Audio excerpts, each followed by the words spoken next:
Hey guys, welcome back to Auto Repair guys. Thank you guys for watching and subscribing to the channel. If you guys have a Nissan Maxima guys and you need to remove and replace your key fob battery, stay with us guys, we will explain how to do that.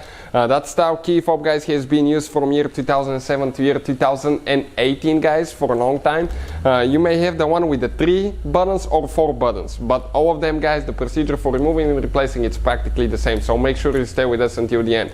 If you need to buy the battery guys, we'll have the link in the description of the video below and you can see where you can purchase it from for a really good price, fast shipping. That's where we get our parts from. In addition guys, you probably already know that every single car we get at the shop, we make at least 200 videos guys. We take them completely apart, we show you how to fix pretty much anything. And why we guys do all that? Simply because our mission at the shop is to save you as much money as we can. All we need in return guys, please subscribe to the channel and like the video so we can keep providing these free videos.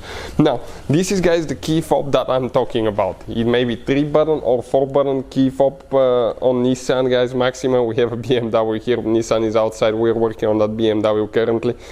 Okay, but that's what the key fob guys looks like. So now let me show you how we're going to remove and replace the battery guys. Okay, pretty simple. So we're going to go ahead guys, okay, on the back side when your key battery dies and you cannot unlock your door, what you have right here, okay, if you slide that thing, okay, like that, and pull it out, you have the actual manual key guys. With that key you can unlock your door and get in your vehicle.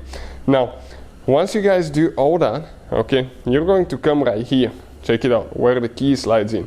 Get a flathead screwdriver and you're going to go, okay, like that sideways, careful not to crack anything, okay, and it will eventually guys come loose. Some people pry right here, okay, some people pry right here. It really depends where you want, but careful not to break anything. Okay, and you can see it comes out. The link guys to the new battery will be shared in the description of the video below. Now I usually go right here with a small screwdriver, pull the battery out.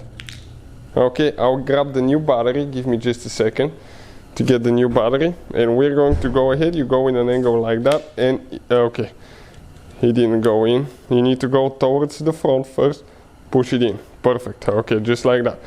After that guys, how we have to do, align everything really good, okay, align everything really good and go ahead and close it. Okay, it's aligning, so go ahead and snap it. You're going to hear that click, perfect. And last step, okay, all we have to do, insert your key guys, okay, until everything closed. And as you can see guys, this is right here the battery and the key fob with the new battery guys. That's how you guys do it. Hopefully the video will be helpful to any of you trying to figure this thing out. Thank you guys for watching. Please subscribe to the channel for more videos and see you guys next time.